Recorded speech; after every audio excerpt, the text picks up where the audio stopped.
Hey everybody, welcome to the D. Louise book series. I'm Christina, Kristina. This is where we read books, talk about books, nothing special going on here. No theme music, no special effects, no special anything going on here. Just me reading books, talking books, and I'd appreciate your like and subscribes. It is my birthday month, and I'd like to hit 200. I know that's probably impossible because I was at this exam spot back in December, and I was hoping, Christmas miracle type situation. Never happened. Never even had a prayer. Never even came close to having a prayer. Yes, ma'am. Just a second, I gotta sneeze. My allergies have come back fierce this year. I was doing so well after COVID. The mask solved so much of my problems you wouldn't believe. All the meds that I was taking, and I was ODing on all different kinds of meds just to control them. And the mask worked fantastic. Just who knew a mask would solve most of my problems? Now my allergies are slowly coming back, and I don't like it. I don't like it at all. But anyways, I had not intended on doing this book so soon. I am on the waiting list at the library. It's probably 45 in wait list. But then I came across this, and I'm like, well, it's there. I'm going to get it. I'm going to buy it. So I did, because I really, even though I'm 45 or 50 on the waiting list for the library, I had told somebody had recommended the book to me. And first of all, I don't do romances. I just don't. Go check out my book lovers video a couple weeks ago. I'm sitting going, because I can't. A romance for romance, I just can't handle. Now, a romance with a mystery, that's stiff. Or a romance with vampires, that's stiff. Or werewolves, or something like that. But there has to be something else besides a romance for romance. I just don't want to be dealing with character angst. It just, ugh. So anyways, I had told the person that recommended the book to me, since I know this author consistently writes trilogies, I was going to wait for all 3 books to come out and then do a binge read. And if you were here this previous Monday, I had broke up Flashback Monday into... I had this stupid idea. I love this Romantic Times Romantic Review magazine. I love it to death, and I can still read it today, even though we're doing 2008 right now. But I had this idea that maybe I'd break it up into smaller sections so that if you wanted to look into a specific section, you could do that. I know I can go through and timestamp it all in the description, but I was thinking, well, I'll break it up just this one time and see how it goes, because the last one took me 7 hours to upload, because you may have really fast internet, but if your computer's a turtle, that's how fast it's going to get uploaded. Shoot, I got to sneeze again. Man, I sneezed about 5 times. Oh, God. So, as much as I love this author, if you know me, J.D. Robb is just it for me. I will buy that book. I will get on the membership list. I will do everything. But Nora, no. And it's the same person. And like I said, I know Nora does the trilogy thing, and I was going to wait. But it came my way. I decided to buy it.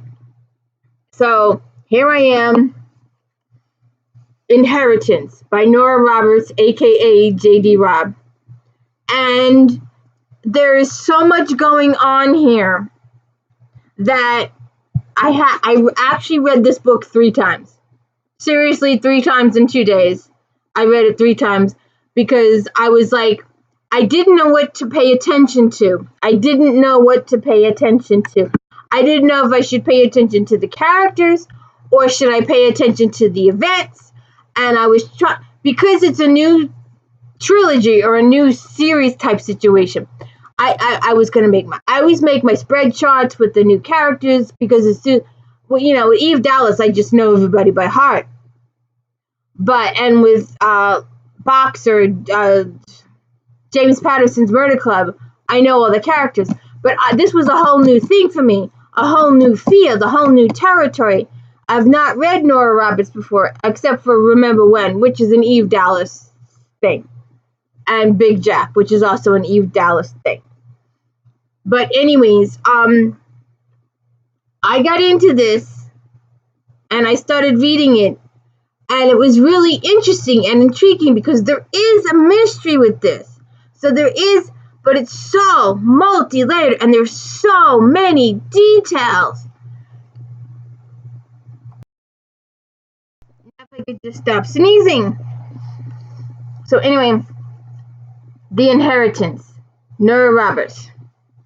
And I've got 15 pages of typed notes here because I was getting writer's cramp. So these are my notes. I had not planned on reading this book so soon. I had planned on waiting until all 3 books came out and binge reading all 3 at the same time because I know Nora writes trilogies, unlike her alter ego J.D. Robb, who writes my favorite Eve Dallas in-depth books. But I came across this book, and since I was in between books, I thought I would give it a chance. There is a lot to unpack in this book. There's a tremendous amount of details in this book. The prologue starts with the very first murder, which occurred in 1818. Oh, I should warn you now. Spoilers! Spoilers! Spoiler alert! Spoiler alert! Tons of spoilers. Zillions of spoilers. So the first murder took place in 1806. The first bride, Astrid Granville, marries Colin Poole, and she is murdered before she gets to the wedding bed, before her marriage is consummated. And after the person murders her, they remove her wedding ring. And you can see this coming because it takes this whole book to identify all 7 brides. There are 7 brides altogether. So apparently it's going to take all 3 books to gather all 7 rings to investigate this more further. And because she hasn't even started yet. Sonia hasn't even started yet. It's going to take all 3 books. It's going to be a slow-moving thing. But there is so much details in here. So much to pay attention to. So like I said, I started keeping notes. So like I said, Astrid is the first bride, and she gets murdered before she hits her marriage bed. And the person says that because she hadn't hit the marriage bed yet, the marriage wasn't consummated, so it doesn't count. So then on the first chapter, we find ourselves with Sonia, who is engaged to marry Brandon. And she comes home one day unexpectedly and finds Brandon in bed with her cousin. So she kicks him out of the house. She takes his key so he can't get back in, unboxes all his stuff, and then she discovers, I don't know why she didn't see it soon. She was just so in love, I guess. Fake love. I don't know what it was. But,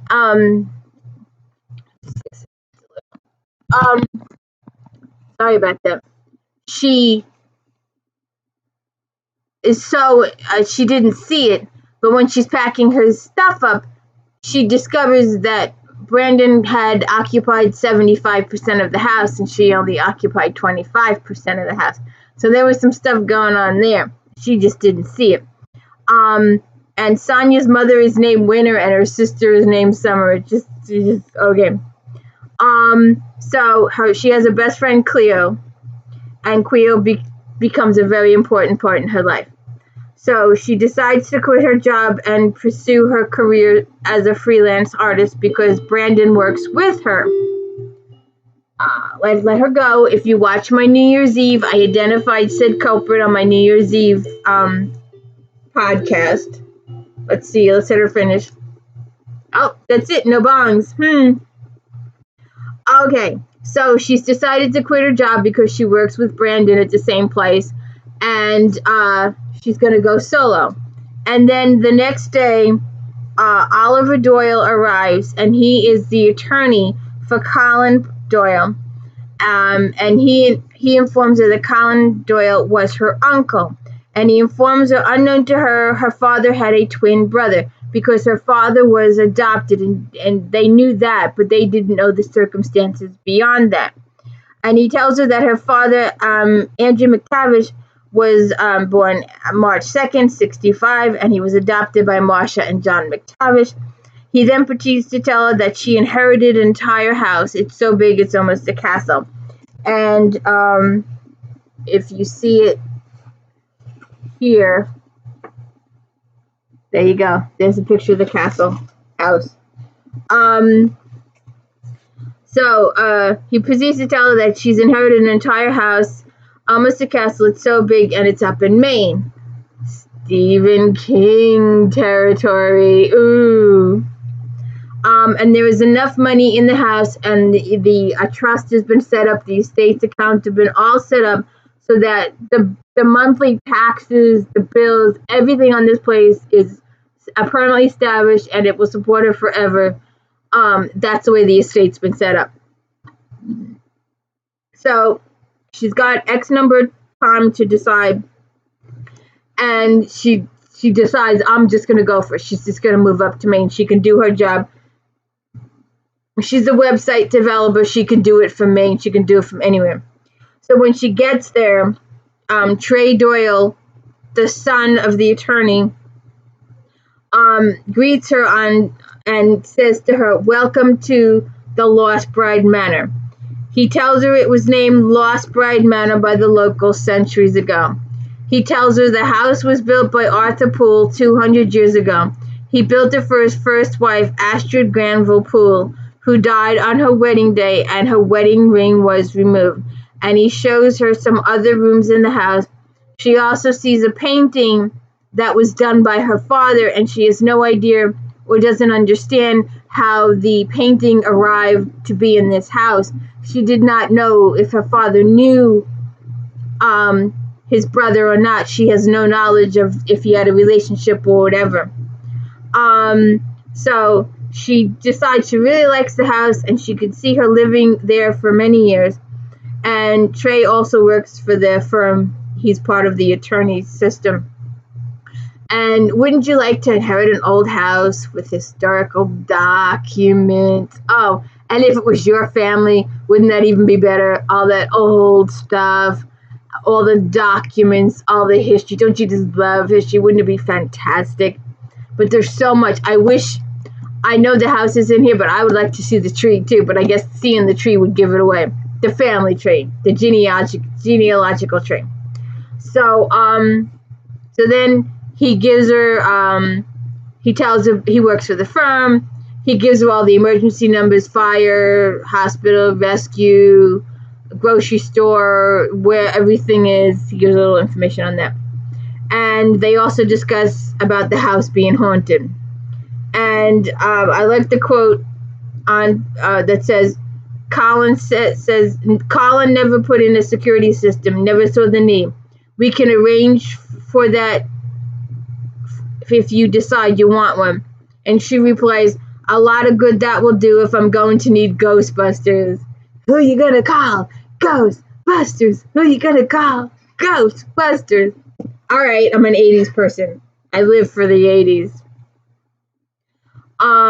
He also tells her there's a truck in the garage and suggests she get a dog. She thinks about selling the truck, but then it decides to keep it.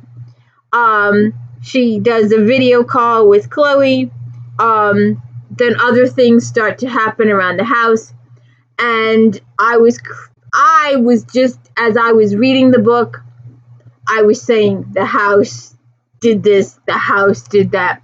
But a friend of mine corrected me, and then I was like paying more attention. And like I said, I've read this book about 3 times in 2 days.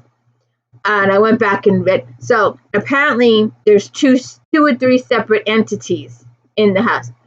And in some cases, you're led to believe there's more than those. There's probably a group of entities in this house that are doing stuff. So small things. She dropped her stuff. She dropped her belongings on the bed. When she comes out of the shower, everything's been put away. Every morning the bed is made. Every night the bed is turned down. All her hygiene products have been organized in the bathroom. Everything has been, even flowers and trays, a whole 9 yards. The whole thing's organized. She tours the hospital, and not the hospital, the house, her iPod or something plays the birds turn, everything. There is a season. And then Anna Doyle comes to welcome her to Pools Bay, and they get to talking, and she offers to do Anna's website, upgrade it for her. They become really good friends. And so they talk about that. And then the next chapter or next portion is 1828. We're doing another flashback. We're doing William Cabot marries Catherine Poole, and she also dies on her wedding day. And then she talks to her mother about her day and tells her how the house is haunted. Her mother really doesn't believe her, but when her mother finally shows up, she does. Trey arrives the next day, and he helps her move some furniture around. Then she goes into town, and she meets some of the local people there. She then invites Trey and his entire family to dinner. I thought that took a little longer than I thought it would. The actual dinner, it's like over a week, I guess. It felt like it was longer than that. So they schedule a dinner a week down the road. She works on Anna's website. She hears the house plays Elton John's It's Getting Late, Have You Seen My Mate? Tell Me Where the Boys Are. I'm like, okay. So she dreams of a woman with the hair color of roasted chestnuts, falling to the waist of a long white gown. As she watches the woman walk out in the great outdoors, she walks into a snowstorm with no shoes on, just in the thin nightgown. Sonia hears the crash of the waves, the howling of the wind. The woman is smiling. She's barefoot. She goes to another woman. The other woman touches her. The woman freezes, and she ends up dying. And she's one of the 7 women. Then Trey sends her an email about adopting a dog.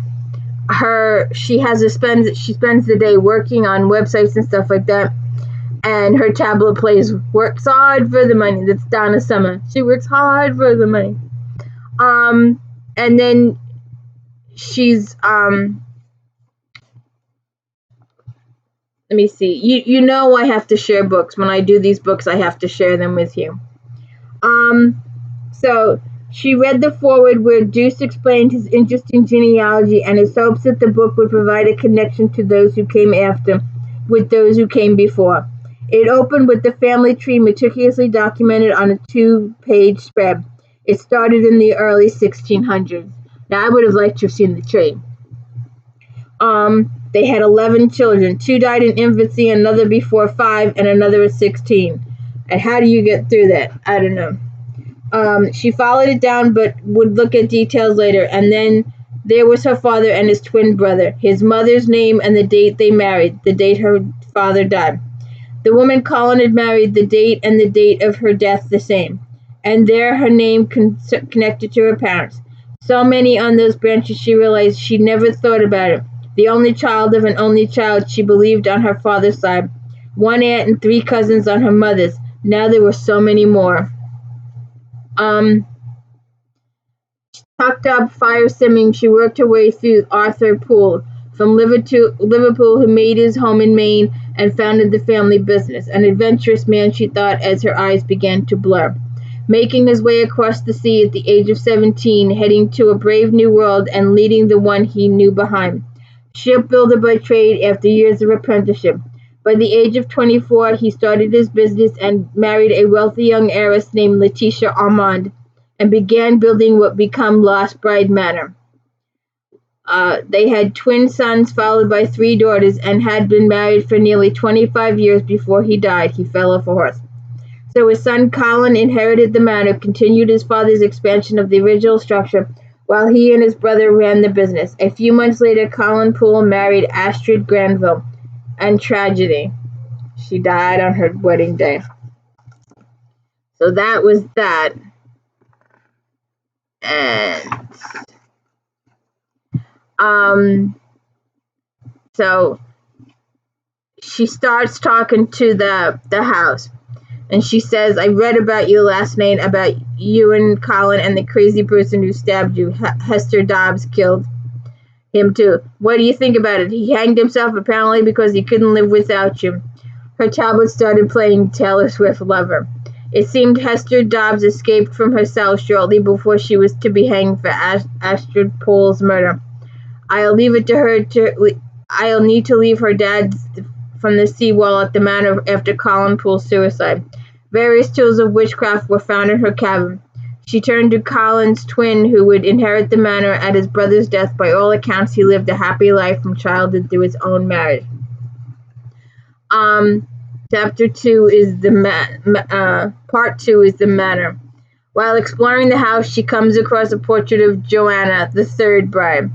Then she goes to the bank and takes care of some banking issues and some other stuff. And the lady at the bank gives her some family tree history. And when she returns from town, her iPod plays Thinking About You. And then she has a nightmare about someone being trapped outside in the snow, and it ends up not being true. She gets up and walks out. Cleo arrives, spends the weekend. After Sonia's taken a shower, there's a message on the foggy mirror, 7 lost. And then her tablet plays Steve Holly's Good Morning Beautiful. She takes Cleo exploring and the house and talks Cleo into moving witness. And her and Cleo witness someone playing the piano and candles being lit. They do some more exploring and they find a good working desk for Cleo and talk about getting Owen and Trey to help them move the furniture around. And while they're there, Cyndi Lauper's Girls Just Want to Have Fun plays. Cleo says it's only one more reason why did everybody but Sonia know this play was haunted. Trey responds she had full disclosure, and Trey says she wasn't buying the house, so that's not unusual, Sonia asks. They like music, Trey says. She pointed at Owen, no reaction, and he goes up and he tells them about the Victrola and how they moved Joanna's portrait downstairs. They talk and they tell Owen and Trey about the piano playing in the middle of the night. And Trey tells her there were 7 brides. He tells her to read the book. Astrid and Colin were the first. Catherine was the second. She married William Cabot. And Sonia tells them about her dream that she went out in the nightgown and bare feet, and she wasn't cold until the second person touched her. Cleo leaves and promises to come back. She's agreed to move in the house. Her tablet plays We Are the Champions, and she goes to adopt a dog, Yoda. Apparently, the people that owned the dog previously were Star Wars fans. And Sonia goes to investigate the gold room, and again she witnesses a woman lying on the bed, obviously in labor. Though Sonia had never seen a live birth, what she saw through the glass was unmistakable. 2 women attended her, midwives, one bathing her face, the other kneeling between her legs. As it had to be a dream, she thought, as she lifted a hand to the glass, and passed through it like she would a doorway. They took no notice of her, the 3 women, as their focus and energy centered on bringing new life into the world. The babies are coming, you must push. The woman delivers a baby boy. You have a son, Miss Poole, a fine lad. Here we go, the midwife said. And then she goes into contractions again, and she delivers a girl. And she says, my daughter, Jane Owen, and Jane Elizabeth, and David, Owen David, are the 2 kids. And the husband comes in, and she dies in her husband's arms. Didn't you just go off a few minutes ago? Bing, bing, bing. Yep, only a couple. Okay, so then they discuss Hester Dobbs, and the lady's collecting rings. Every time she kills somebody, she adds an additional ring to her finger. So by the end of this, I suspect she has 7 rings on her finger. And like I said, the investigation hasn't even started yet. She has lunch with Trey. The house keeps telling her to wear the red dress. She chooses other stuff. They check out the gold room, and they talk about Hester Dobbs, how she killed Astrid Poole and took her ring. And Catherine going out in the blizzard was the second bride. And Dobbs died a couple later. I wrote down my notes wrong, sorry. Then when Trey sleeps over and he hears the bongs, so he gets up and investigates, and he goes into the room, and the walls are actually bleeding and stuff happens. The next day he tells Sonia, and it's the third bride, Marianne Poole, was dying and after giving birth. And Hester Dobbs takes Marianne's wedding ring. So she hangs out with Trey. They go to dinner. After dinner, her tablet plays Gabrielle's In Your Eyes. She tells the house it wasn't a date. She has another incident with the groceries. She has another incident with the groceries. She comes in, puts them all on the counter, and when she turns around, the groceries have been put away. There's an incident where the dishwasher is completely emptied. There's another incident where it cooks the pizza for her. So there's a whole bunch of stuff going on. At one point, the house throws a temper tantrum. So let's see. Let me see this one.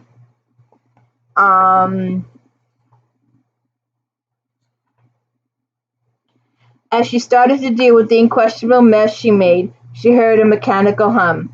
What the hell was that? Did you hear that? With Yoda at her heels, she followed the hum into the butler's pantry.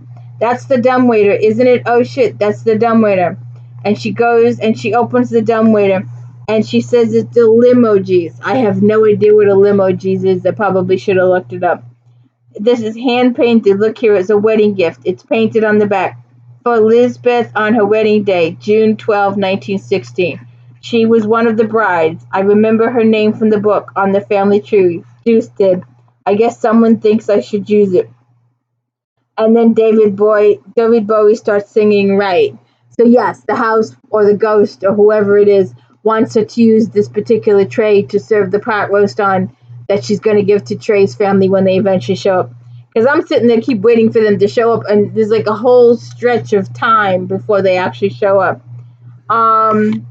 So she's working on Anna's site. Anna says the sales are up.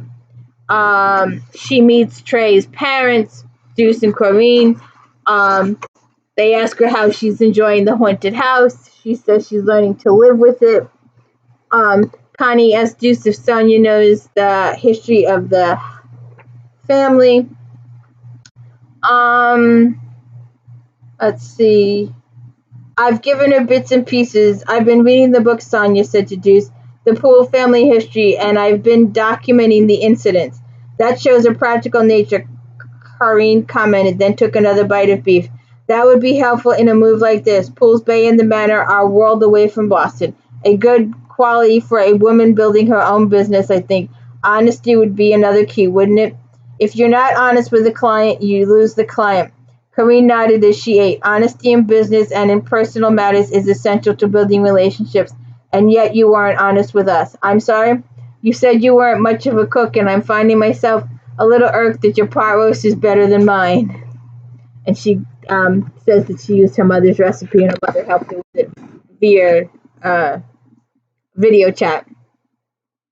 And then Sonia has another dream about Astrid playing the piano and an older woman sitting by the fire doing needlework, and she's poisoned. Then Sonia has an incident where she finds all her Delicate washing has been hung in the laundry room, her clothes put in the dryer, dishes put away, and she starts to thank the house. And the house plays God Bless You. The next one is another bride, Agatha Winard Poole. Did I read that right? Uh, She says, I have become Agatha Winward Poole, Mrs. Owen Poole. We are the Pooles of Poole's Bay. And I know as we walk from the chapel, as people cheer and throw their rice, we make a fine match. We hold the same rung on the social strata and come to each other with respected family names and fortunes. Our looks complement each other, so I expect to give him handsome sons and lovely daughters. We will travel, this I have insisted upon.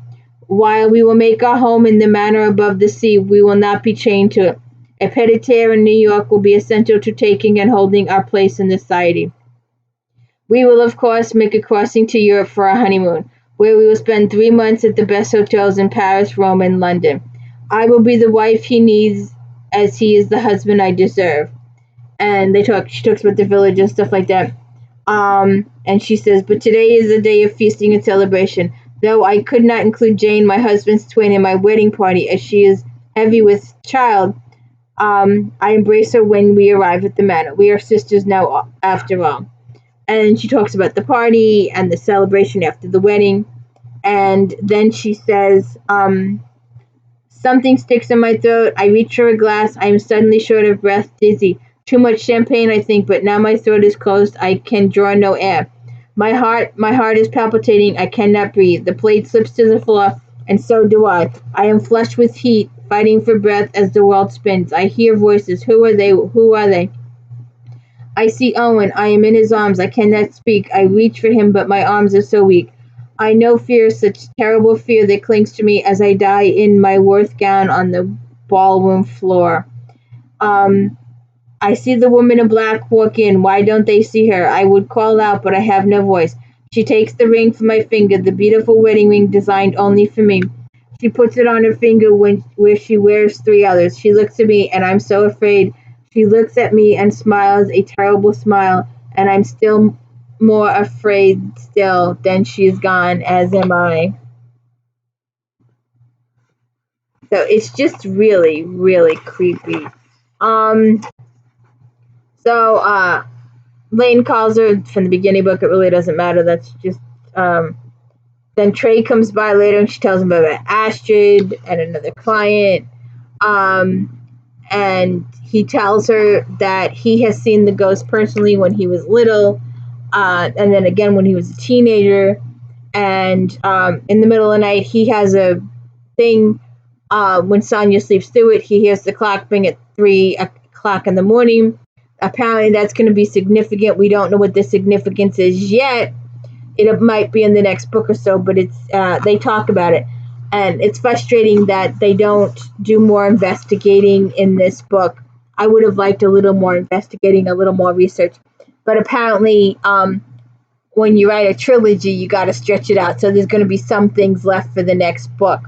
Apparently, this book was just identifying who the 7 brides were and developing a relationship with Trey, having Cleo move in. Cleo's developing a relationship with Owen, I believe that's his name.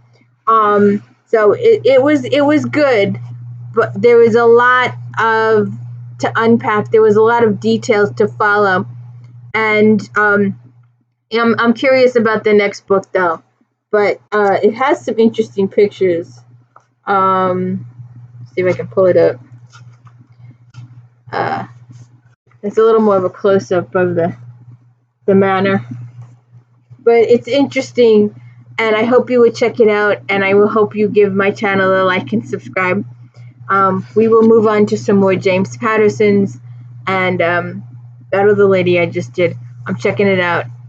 So, please hit the like and subscribe. Don't forget Star Trek Fridays and Flashback Mondays. I'm trying really hard with Flashback Mondays, and I really enjoy that magazine, Something Terrible. So, please hit the like and subscribe and let me know I'm doing a good job. Thank you.